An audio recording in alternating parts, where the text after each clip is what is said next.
Delhi NCR में आज सुबह भूकंप के झटके महसूस किए गए। ये झटके सवेरे 4:30 बजे कुछ सेकंड के लिए महसूस किए गए। भूकंप का केंद्र हरियाणा के रेवाड़ी जिले में बावल था। रिक्टर स्केल पर भूकंप की तीव्रता 4.2 थी। इस भूकंप से फिलहाल किसी जानमाल के नुकसान की खबर नहीं है। संसद के दोनों सदनों में आज भी सरकार के नोटबंदी के फैसले पर चर्चा होगी। लोकसभा में विपक्ष इस मुद्दे पर आज स्थगन प्रस्ताव लाएगा। विपक्ष का कहना है कि 500 और 1000 रुपए के नोटों को बंद करने के फैसले से गरीब, मजदूर, किसान को हो रही परेशानी पर चिंता जाहिर की जाएगी। कांग्रेस उपाध्यक्ष राहुल गांधी आज इस मसले पर लोकसभा में बोल सकते हैं। नोट बैन पर सरकार के फैसले को लेकर राज्यसभा में आज भी बहस जारी रहेगी। राज्यसभा में आज 2 बजे से इस पर बहस होगी।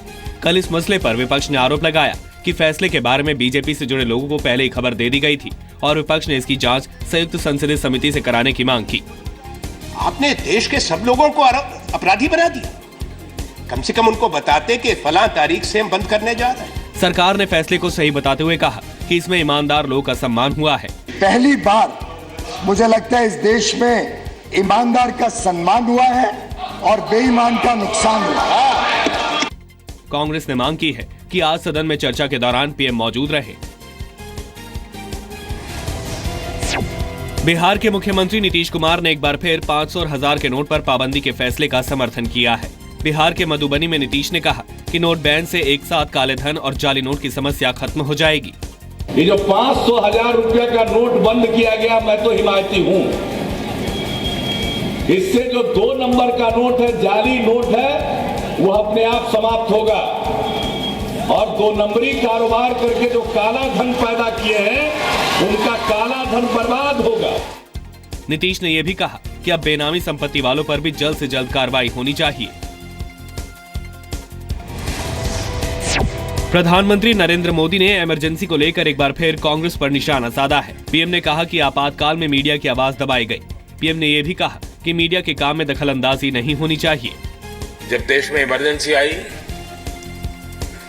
प्रेस काउंसिल को ही खत्म कर दिया गया था, यानी मूलभूत बात को ही खत्म कर दिया गया था और करीब 1.5 साल तक ये बंद रहा। बाद में 78 में जब मोरारजी भाई की सरकार आई तो इस व्यवस्था का पुनर्जन्म हुआ।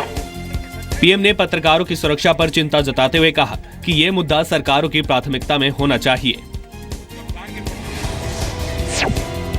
भ्रष्टाचार की शिकायत के लिए पूरे देश में एक ही कॉल सेंटर बनाया जा सकता है।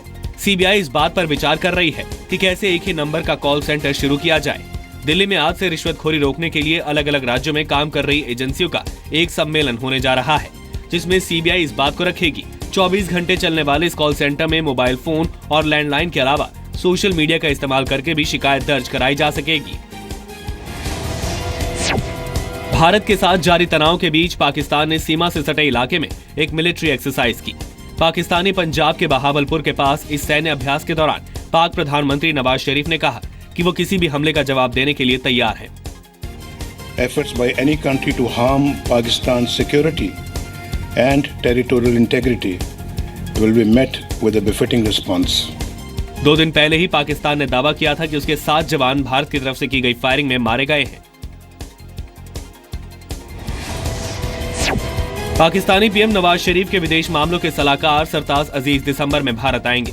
उरी हमले और भारत के सर्जिकल स्ट्राइक के बाद ये पहला मौका है जब पाकिस्तान का कोई नेता भारत आएगा। अजीज 3 दिसंबर को अमृतसर में अफगानिस्तान पर होने वाले हार्ट ऑफ एशिया सम्मेलन में शामिल होंगे। हालांकि अभी ये तय नहीं हुआ है कि भारत के किसी नेता के साथ उनकी द्विपक्षीय बातचीत होगी या नहीं। देश में बने सबसे बड़े मानव रहित विमान ड्रोन रुस्तम 2 ने कल पहली बार उड़ान भरी। डीआरडीओ के बनाए गए इस ड्रोन विमान का परीक्षण कर्नाटक के बेंगलुरु से करीब 250 किलोमीटर दूर चित्रदुर्गा में किया गया।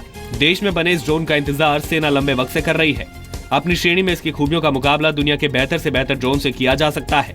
रुस्तम का नाम भारतीय वैज्ञानिक रुस्तम दमानिया पर रखा गया है। करीब 2 करोड़ बांग्लादेशी अवैध रूप से भारत में रह रहे हैं। सरकार की ओर से गृह राज्य मंत्री किरण रिजिजू ने राज्यसभा को यह जानकारी दी।